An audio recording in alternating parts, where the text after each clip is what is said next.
Hi, my name is Simanton. I'm a sophomore in material science engineering, and I'm here at the Hydrogen Properties for Energy Research Lab, or HYPER Lab, here at Washington State University.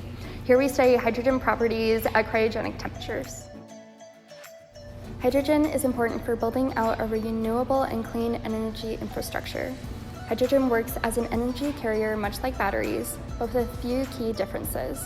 The best application for hydrogen to leverage its advantages in aerospace, agriculture, heavy-duty vehicles like semi-trucks, data centers, and grid backup power, just to name a few. Hydrogen will play a significant role in our clean and renewable energy future.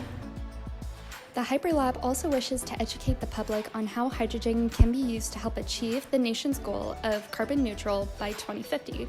Even in areas like aerospace, hydrogen can be used as an alternative to other fuels because of its ability to burn cleaner and because it weighs significantly less than other fuel sources. To show you more about what we do in the labs, here are our team leads to tell you more. Hello, my name is Reese Adams, and I'm currently a first semester graduate student here at Washington State University, studying material science and engineering. Prior to this, I was working as an undergraduate researcher for 2 years here at HYPER as well. I'm the Cryogenic Accelerated Fatigue Tester, or CRAFT, which is one of the first mechanical testers capable of performing both fatigue and tensile testing in a liquefied hydrogen environment. Very soon here, we're going to be utilizing CRAFT to actually develop a full characterization of both the metallic heat exchanger constituent as well as the composite tank constituent materials, both of which will begin to fill the void that exists within the research there is on material properties at cryogenic temperatures, and hopefully one day will help us realize a world where materials employed in cryogenic applications have a certain degree of performance to them. Hi, my name is Yulia Gitter, and I am a senior here at Washington State University pursuing my degree in mechanical engineering and German. In the HYPER Lab, I'm currently on MHGU. MHGU is a mobile hydrogen generation unit. It is capable of taking gaseous hydrogen and converting it into a liquid to be used as a fuel source. It is the smallest portable liquefier ever built, which is condensed into an 8-foot by 8-foot shipping container. Gen 2 has a larger capacity dewar and more powerful cryocooler, meaning we can liquefy faster and store more liquid hydrogen. It is also a much more advanced control system, allowing for more autonomous operations and additional safety features built in. And it also has a sliding cage system for easier maintenance and service. Due to its level of portability, it is also dampened against vibrational forces as it houses 6,000 plus parts in a very compact space. MHGU Gen 2 will be used to fuel hydrogen-powered drones.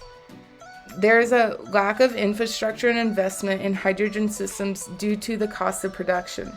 It is important because it is the most condensed system, easily transportable, and much more cost-effective to produce. Due to the lack of infrastructure, especially in the United States, it is also important to showcase the true abilities of hydrogen fueling stations.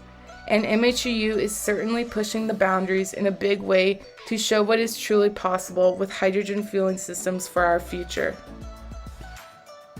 Hi, my name is Carl Bunge. I'm a graduate student in the mechanical engineering program, and I work on CHEF. CHEF stands for Cryocatalysis Hydrogen Experiment Facility.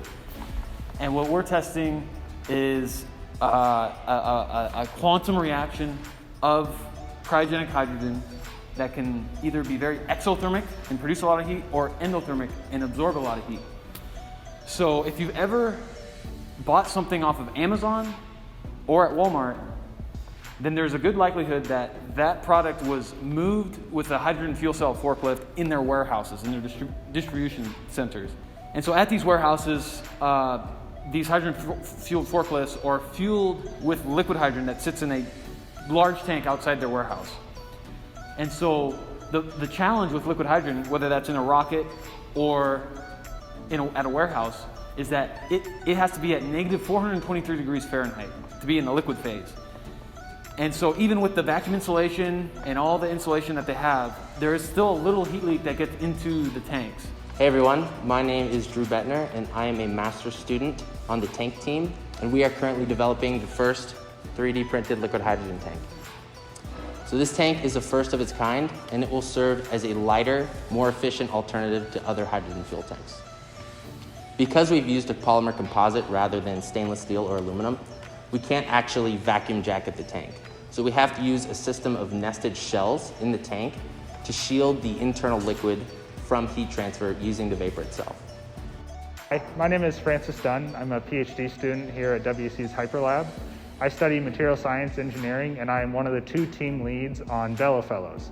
So Bellow Fellows started as a way to develop new fuel tanks. For a long time, these were sort of considered too difficult to use because polymers crack in cryogenic temperatures. But now, my partner and I have this new origami-inspired bellows, which has shown that it can survive cycling in the cryogenic regime.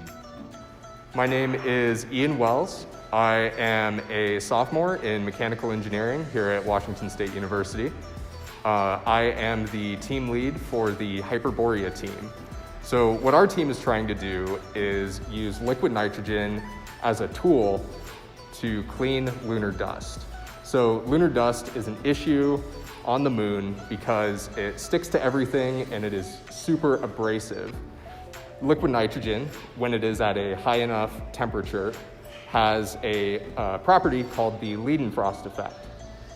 Harnessing this Leidenfrost effect, we will be able to clean astronaut suits with liquid nitrogen so that ash doesn't contaminate lunar habitats on the Artemis missions. Hi, my name is Griffin, and I am a sophomore in mechanical engineering and the team lead of the core team. The core team was created just a few years back to improve the core systems that everyone in the lab relies on. Making the most of this online web environment, we have been making improvements to our website page, as well as adding new ones like the YouTube channel, the LinkedIn, and the Instagram pages. Looking forward, we are excited to get back into the lab and improve our overall lab culture. Thank you for visiting the HYPER Lab YouTube channel. Please check out our other videos, our website, and all our other platforms linked below.